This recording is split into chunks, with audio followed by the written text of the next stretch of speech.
Então tá, gente, vamos lá. Vamos corrigir agora as de tecnologia da informação e comunicação. As de TI mesmo, né? As de informática. Pessoal, o que acontece agora com a Sesgran Hill na Caixa especificamente, tá? Eles mudaram o perfil de prova de informática, né? Antigamente, o que caía?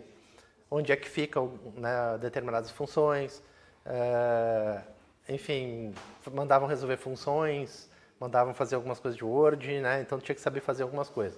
Eles mudaram um pouco esse perfil. Se vocês repararem, agora eles estão muito mais nesse modelo que eu trouxe aí da prova. Eles estão assim, tipo, para que serve esse recurso? Ou qual recurso faz isso? Existe esse recurso? Eles estão numa outra linha um pouco diferente nesses aplicativos, fora que eles abriram um leque para um conteúdo muito, muito, muito maior do que o normal, tá? Então, hoje tem, além da própria TI, ainda fizeram aquele comportamentos digitais lá, que ainda tem mais um monte de coisa, mas eles abriram. Agora, de novo, é importante que vocês comecem a ficar atentos nessas coisas novas aí que estão surgindo, porque elas têm muita chance de cair na prova. Tá? Então, assim, inteligência artificial, né, essas coisas, eu acredito muito que possa aparecer na prova uma questão de inteligência artificial.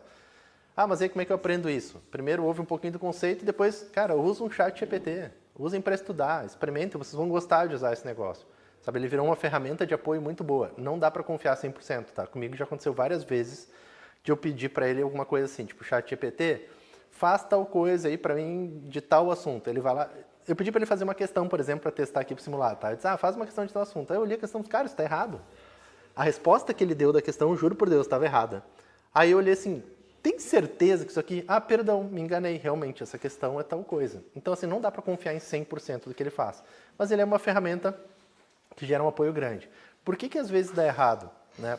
Você sabe o que é uma inteligência artificial generativa? Já ouviram essa palavra aí? Vocês têm uma noção do que é uma inteligência artificial? Porque isso agora virou uma febre, assim, né? O que é inteligência artificial? Porque agora tudo é com inteligência artificial. Grosseiramente falando, o que acontece? A gente tem um volume muito grande de informações, né? E existe uma possibilidade de usar essas informações para gerar novas informações. Então, a inteligência artificial generativa é isso. Ela consegue pegar as informações que já existem e transformar isso em novas informações. Então, por exemplo, quando eu mando ele fazer uma questão, eu posso pegar e botar lá no chat GPT e dizer o seguinte, chat GPT, olha só essas 10 questões que eu tenho aqui. Faz 5 questões similares a essa. Ele vai fazer 5 questões inéditas, né, que ele criou, baseado naquelas questões. E vai vir coisa muito boa ali. Né? Claro que precisa de uma curadoria, tá? Não é uma coisa assim que pode confiar 100%. Mas experimentem e testem. Faz um outro experimento que é o seguinte, pega uma apostila, por exemplo, de um determinado assunto, pega isso. Eu disse para vocês antes ler LGPD, pega um desses caras, carrega no chat GPT e diz o seguinte, cara, baseado nisso que eu te mandei agora, faz para mim os principais pontos, considerando que eu vou fazer um concurso para a Caixa Econômica Federal, que é Banco Sesgran Rio e tal, e olha o resultado que vai dar isso. Não é simplesmente ele pegar trechos e fazer. Antigamente, quando eu dava aula de Word, eu ensinava a fazer resumo no Word. O Word tem uma ferramenta de fazer resumo. Então, eu tentava fazer. Só que o resumo do Word era extremamente burro, porque ele pegava uns pedacinhos, colava aqueles pedacinhos e transformava aquilo num negócio. Mas não é necessariamente a parte mais importante. A inteligência artificial generativa, ela consegue pegar realmente as partes mais importantes, baseado no quê? No que todo mundo está falando, no que está todo mundo comentando, no que está acontecendo na internet. Então, como o volume de informações é carregado no chat GPT de uma maneira rápida, então ele consegue pegar isso e transformar isso numa informação mais precisa. Então, comecem a usar essas coisas, porque para a prova vai fazer sentido, porque tu vai lembrar, cara, no chat GPT tem esse negócio aí, funcionou assim, funcionou assado. Tenham a experiência, porque na experiência vocês vão conseguir resolver melhor, tá? Antigamente, lá atrás, eu falava isso com coisas mais simples, tipo rede social, quando caía, eu dizia, cara, tem que usar. Eu dizia, mas eu não gosto. Azar, entra lá e olha como é que é um LinkedIn, como é que é um Instagram, vocês têm que conhecer isso, sabe? Mas não gosto de usar. Azar, não usa, mas tem que entrar pelo menos uma vez, experimentar, e depois sai fora. Porque senão na hora da prova fica muito difícil decorar. Né? O que é um feed, o que é um story, o que é não sei o que. Se pegar alguém que nunca usou, hoje é muito claro para a maioria, porque quem é que não usa Instagram aqui nunca? Não usa Instagram. Tá vendo? Difícil, vocês vão usar Instagram. Então não é difícil hoje porque todo mundo usa. Agora, quando começaram a cobrar rede social lá atrás, as pessoas não usavam ainda, estavam começando e tal. E aí caía lá, o feed é tal coisa, os caras não sabiam o que era um feed, não sabiam o que era um story. Então hoje está mais fácil porque a gente usa. Então, querem acertar as questões de inteligência artificial, desses outros assuntos, comecem a usar, gente. Usem. E assim, é uma baita ferramenta para ajudar a estudar. Tá? Ajuda bastante a estudar também.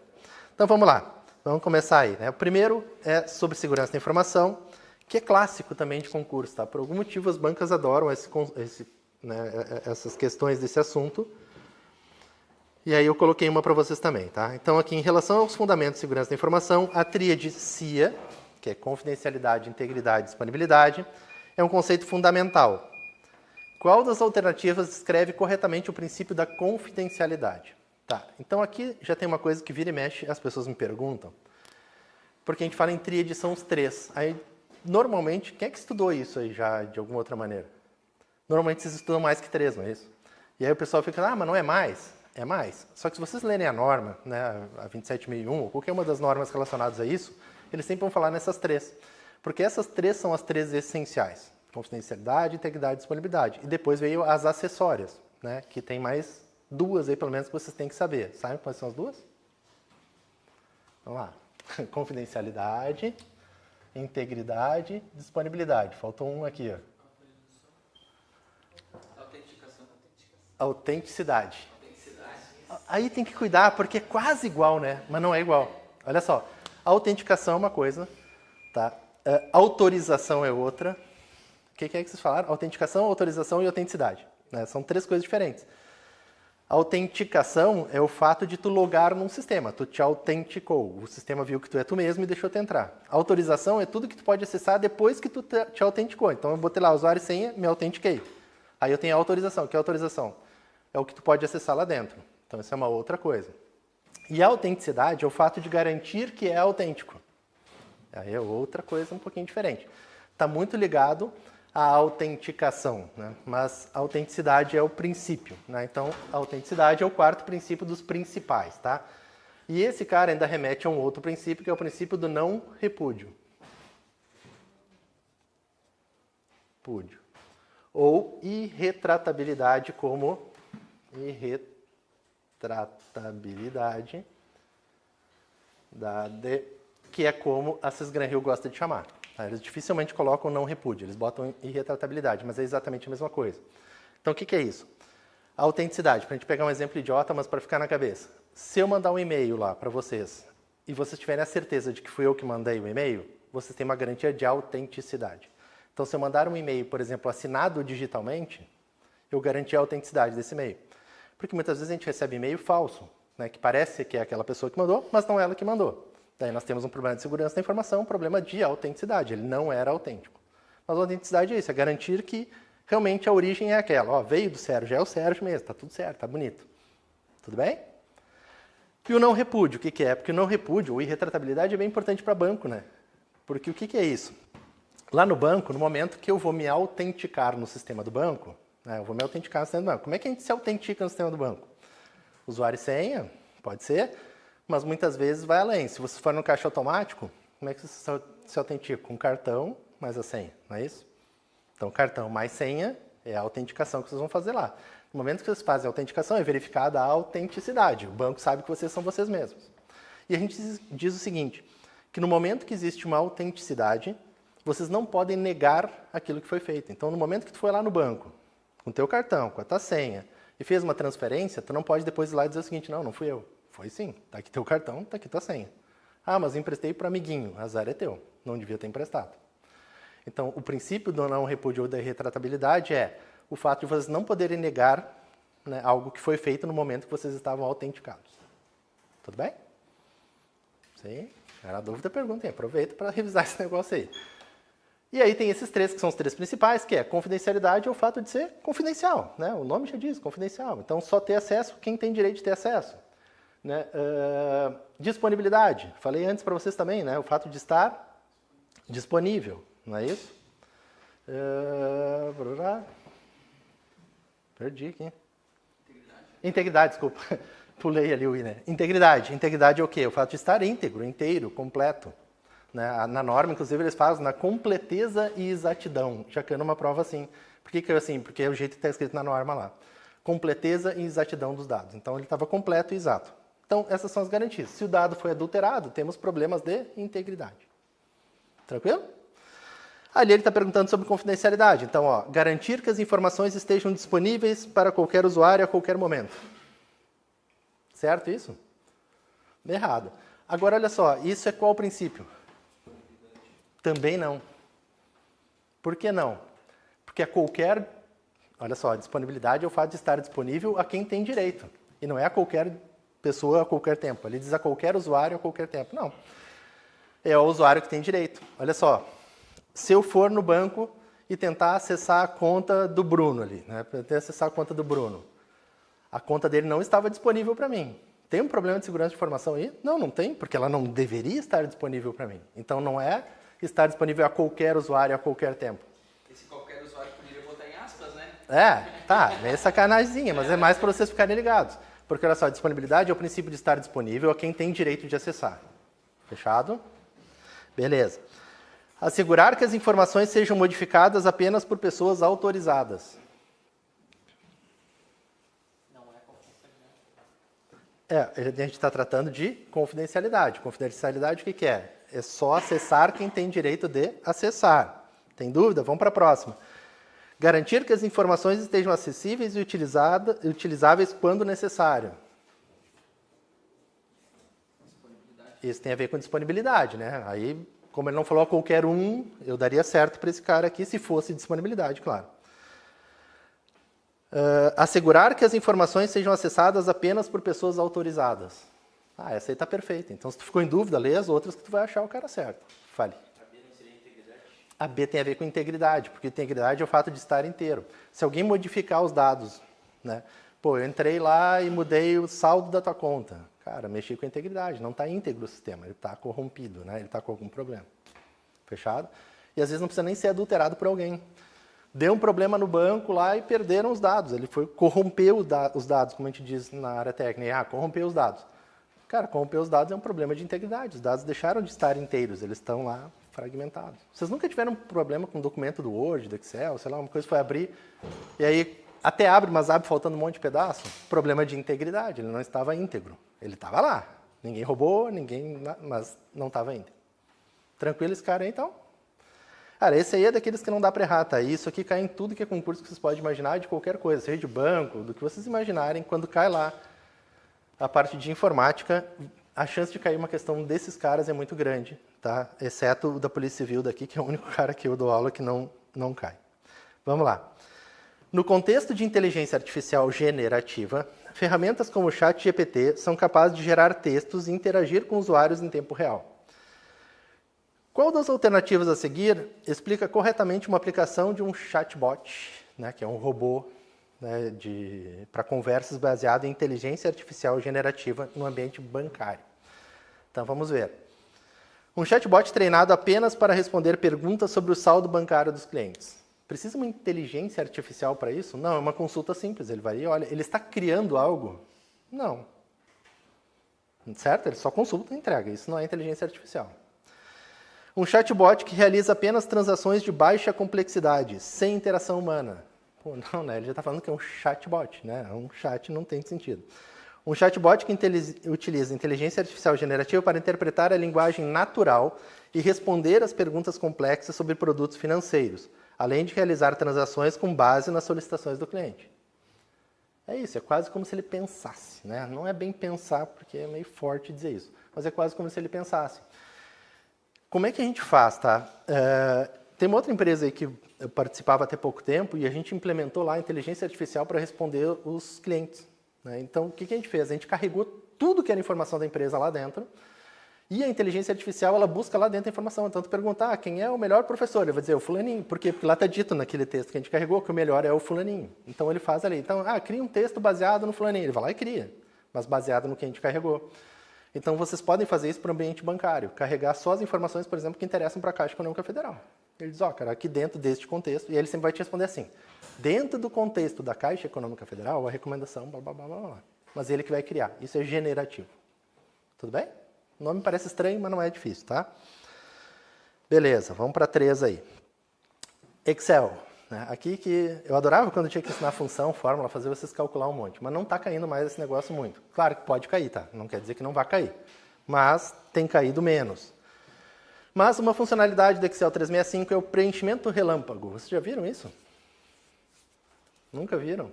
Putz, eu não vou ter um Excel para mostrar, mas eu vou desenhar aqui para vocês então, tá? Mas talvez vocês já tenham visto o recurso, mas não saiba que tem esse nome. Tá, mas vamos lá. Eu vou desenhar aqui um Excel aqui rapidinho, tá? Então, aqui a gente tem umas coluninhas, coluna A, B, C, D. E aí a gente tem as linhas aqui, 1, 2, 3, 4. Então, digamos que eu tenho aqui, ó, Leandro... Tá, eu fiz mal pra cacete isso aqui, né? Ficou pouco espaço aqui. Tá, então... Leandro da Silva.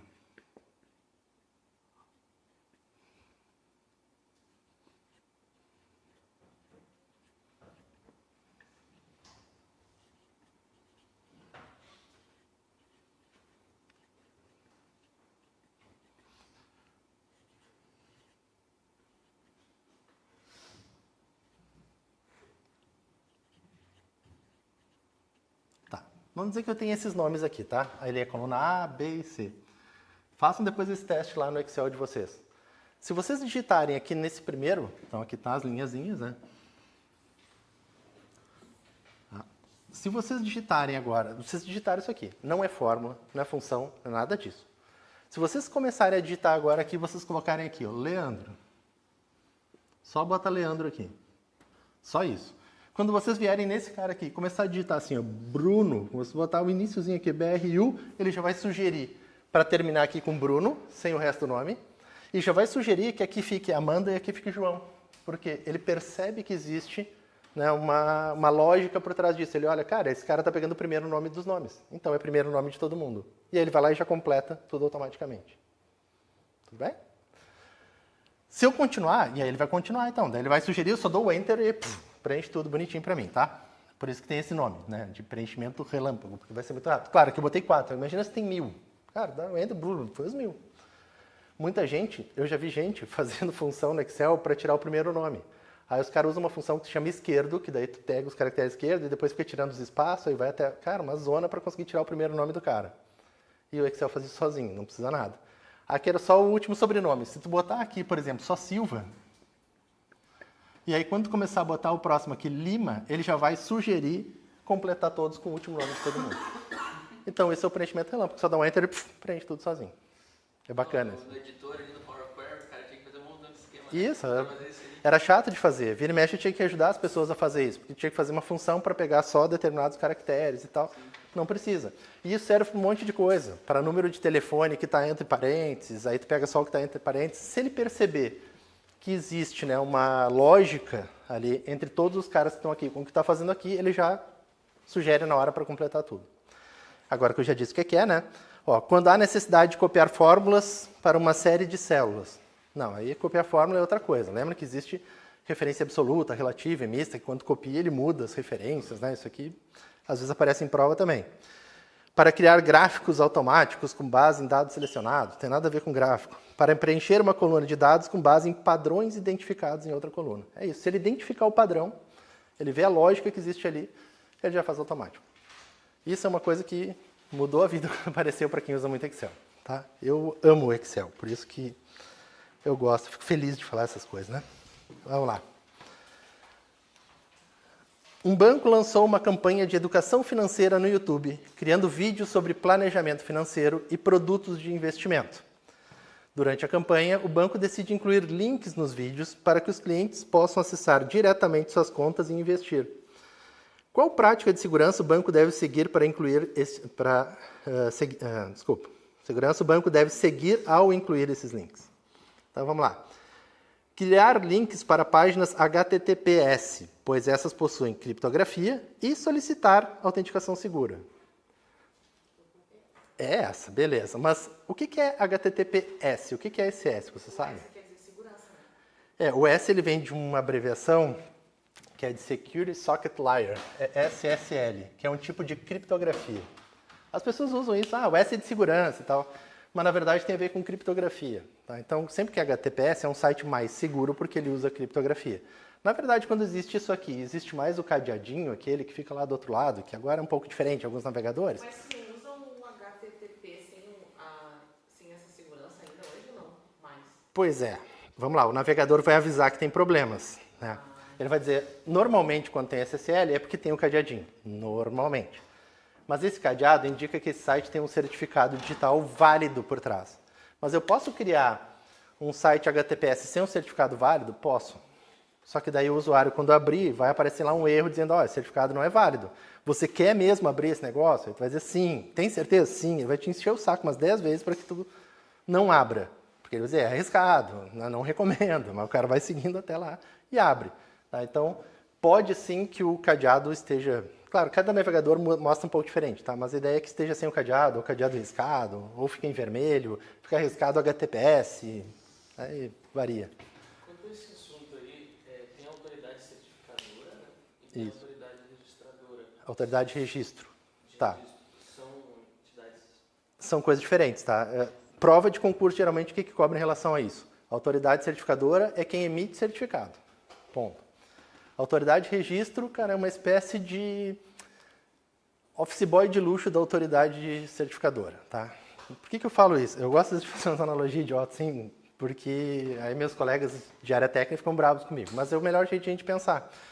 O que acontece? Antigamente existiam poucas autoridades certificadoras e para te fazer um certificado, tu era obrigado a ir presencialmente a algum lugar. Hoje em dia não é mais assim. Para te fazer, tu pega a carteira de identidade, bota ao teu lado, faz videochamada e tá tudo certo. Antigamente não era assim, tu tinha que ir lá e mostrar teus documentos, mostrar comprovante de endereço, tinha uma série de coisas que tinham que fazer. Aí tinha uma autoridade certificadora só em Brasília, por exemplo. Aí tu quer fazer um certificado digital aqui, o que tu vai fazer? Pegar um avião, ir até Brasília e fazer lá. Não dá. Então eles nomeavam, né, autoridades de registro em vários lugares do Brasil, onde tu poderia ir lá e mostrar todos os teus documentos, mostrar tudo, tal. O cara conferia, dizia, ó, tá tudo certo, fazia as cópias, mandava para a autoridade certificadora e dizia, ó, pode emitir o certificado porque ele é ele mesmo, conferir. Então, por isso que eu brinco, ele era meio que um office boy de luxo, assim, ele ia lá... ele não emite certificado, ele só confere documento e dá o ok. Quem emite certificado sempre é a autoridade certificadora. Existe a autoridade certificadora raiz aqui no Brasil e depois existem as autoridades certificadoras intermediárias. Né? A autoridade certificadora raiz brasileira é do ICP Brasil. E o resto é tudo abaixo dela. A autoridade certificadora raiz não emite certificado para ninguém, só emite para as outras autoridades certificadoras. Agora, olha só, uma coisa interessante, já que vocês entraram nisso, estou fugindo um pouquinho aqui, mas acho que é uma revisãozinha aí, vale a pena. Uma coisa interessante sobre isso.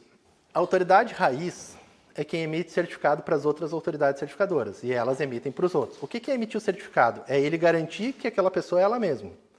Então, por exemplo, a Caixa Econômica Federal é uma autoridade certificadora, ela tem uma autoridade certificadora própria, tá? Que está vinculado lá ao ICP Brasil. Então, o ICP Brasil emite certificado do seguinte, olha, eu garanto que a Caixa é a Caixa.